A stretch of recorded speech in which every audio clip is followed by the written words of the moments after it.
Hello everyone, welcome back to the channel. Hope you are doing well and fine, and in today's video I'll be showing you how to generate baby AI on Remini. So without wasting any time, let's just jump right on the video and make sure to watch this video till the end and follow the steps as well. Creating AI generated baby images using the Remini app is a fun way to visualize potential future offspring by combining features from two parent photos. To do it, first what you need to do is head over and open up Remini app, and then once you're inside there, sign in using your email, Google or Apple ID.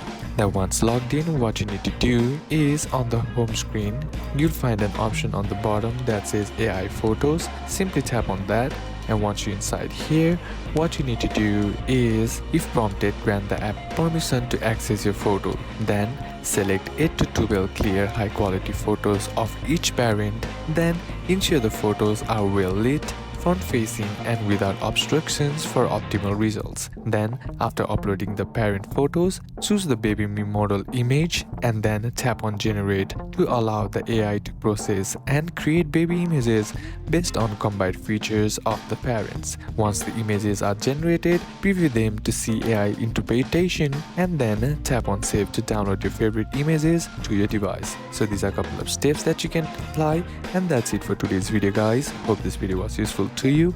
Leave a like if it did, comment down below any questions that you have, and see you soon on the next one.